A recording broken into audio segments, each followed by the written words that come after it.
आणि ह्या मतदारसंघामध्ये प्रत्येक कोपरानं कोपरा हा त्यांना आता तोंडपाठ झालेला आहे। त्यामुळे या विभागाच्या समस्या, या विभागाचं नेमकं उत्तर काय, हे जर सगळे उमेदवार उभे केले व्यासपीठावर तर त्याच्यात मला 100% खात्री आहे या विभागाच्या समस्या आणि त्याचं उत्तर हे फक्त वरुण सरदेसाईच देऊ शकतात, दुसरा कुठलाही उमेदवार देऊ शकत नाही। त्याचं कारण असं आहे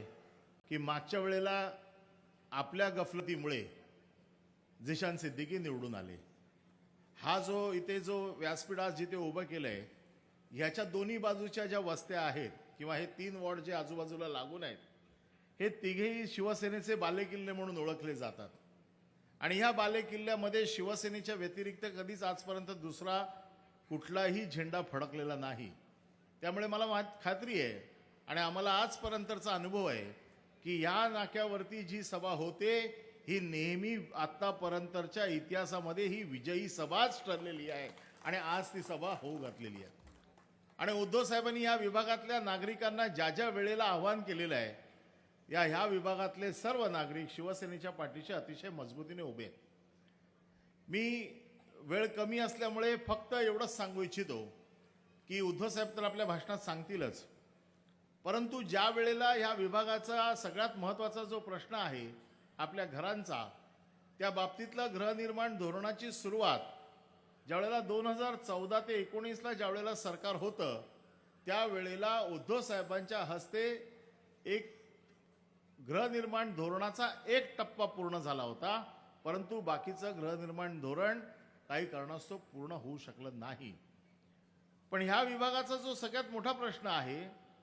हा जो रिडेव्हलपमेंटचा प्रश्न आहे, पण त्याच्याच बरोबर साहेबांचं एकच फक्त मी आपणास सांगू इच्छितो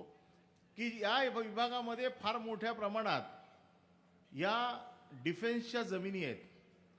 आणि म्हणून या विभागाचा विकास होताना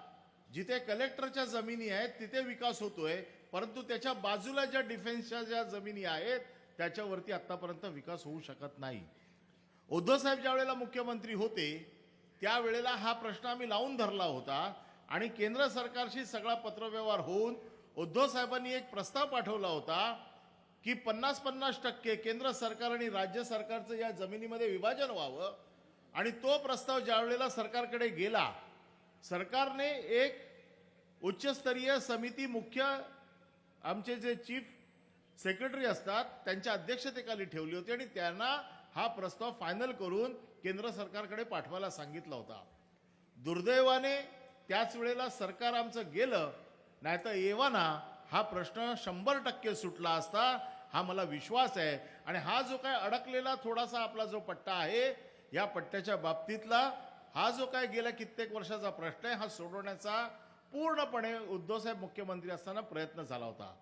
आता मला खात्री आहे महाविकास आघाडीचं सरकार उद्धव साहेबांच्या मुख्यमंत्री पदाच्या नेतृत्वाखाली कार्यरत होईल, त्यावेळेला सगळ्यात पहिले जे काही निर्णय घेतले जातील त्याच्यामध्ये हा केंद्र सरकारच्या जमिनीवरचा जो प्रश्न आहे हा फक्त इथेच नाही आहे, काही ठिकाणी पुढे पण आहे हा प्रश्न, काही ठिकाणी रेल्वेच्या जमिनीवरचा प्रश्न आहे। हा पहिला प्रश्न मार्गी लागेल असा मला विश्वास आहे। किंबहुना मी उद्धव साहेबांना विनंती करतो की साहेब आपण मुख्यमंत्री झाल्यावरती सगळ्यात पहिल्या प्रश्नाला आपल्याला पहिले 10 प्रश्न जे घेऊ त्याच्यामध्ये मुंबईच्या रिडेव्हलपमेंटमध्ये सगळ्यात मोठी अडचण असलेला हा प्रश्न आपण मार्गी लावावा अशी विनंती मी करतो, कारण अर्ध्यावरती आपण आणून ठेवलेलाच आहे, थोडासा फक्त पुढे घेऊन जायची गरज आहे। त्याचबरोबर बाकीचे जे रिडेव्हलपमेंटचे प्रश्न आहेत त्याच्या बाबतीत साहेब आपलं धोरण सांगतीलच, परंतु मला एक गोष्ट विश्वास आहे की या विभागाने शिवसेनेवरती सतत प्रेम केलेलं आहे। कधी आजपर्यंत कोणाला दुसऱ्याला कधी शिक्का मारला नाही, परंतु आता जसं वरुण सरदेसाईंनी सांगितलं की सगळे हा विभाग उभे करणारे जे लोक होते या विभागातले, मग सरपोतदार साहेब असतील, बाळा सावंत असतील, सरमळकर असतील, माडेश्वर सर असतील, मी असतील, आम्ही सगळे आज कुठेही गेलेलो नाही, आम्ही सगळे तुमच्या बरोबर आहोत। त्यामुळे ह्या विभागातली सगळी जनता जी यांच्या बरोबर आहे ती सगळी वरुण सरदेसाईंच्या बरोबर आहे एवढं नक्की मला माहिती आहे। त्यामुळे आपण तशी चिंता करायची गरज नाही, फक्त या विभागातील जनतेला नेहमी असं एक असतं की उद्धव साहेबांची शेवटची सभा आमच्या विभागात व्हावी आणि ही सभा आज शेवटची होते। मला आठवत आहे की महानगरपालिकेच्या आतापर्यंतच्या सगळ्या बऱ्याचशा सभा झाल्या त्याच्यात महानगरपालिकेच्या प्रचाराच्या शेवटची सभा ही बऱ्याच वेळा इथेच झालेली आहे आणि त्या वेळेला महानगरपालिकेवरती शिवसेनेचा भगवा हा फडकलेला आहे आणि म्हणून मला आज विश्वास आहे की आज आपली इथे प्रचाराची सांगते सभा होते आणि आता मला जो विश्वास आहे की या वेळेला देखील विधानसभेवरती महाविकास आघाडीचा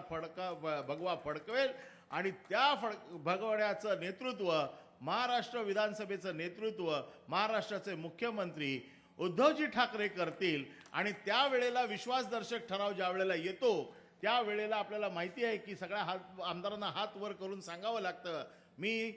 वरुण सरदेसाई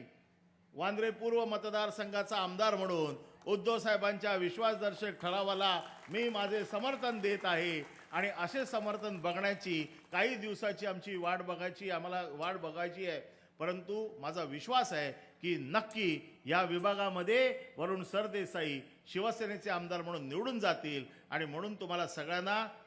20 तारखेला 4 नंबरच्या बटनावरती 4 नंबरचं जे बटन आणि आपलं चिन्ह आहे मशाल यावरती बटन दाबून वरुण सरदेसाई यांना भारी मताने विजयी करा एवढंच आवाहन करून मी माझे 2 शब्द संपवतो. जय हिंद जय महाराष्ट्र. देश विदेशातील प्रत्येक घडामोडींचे लाईव्ह अपडेट मिळवण्यासाठी आता साम टीव्हीच्या सर्व सोशल मीडिया प्लॅटफॉर्मला लाईक, फॉलो आणि सबस्क्राईब करा. तसंच सर्व नोटिफिकेशनसाठी बेल आयकॉन प्रेस करायला विसरू नका.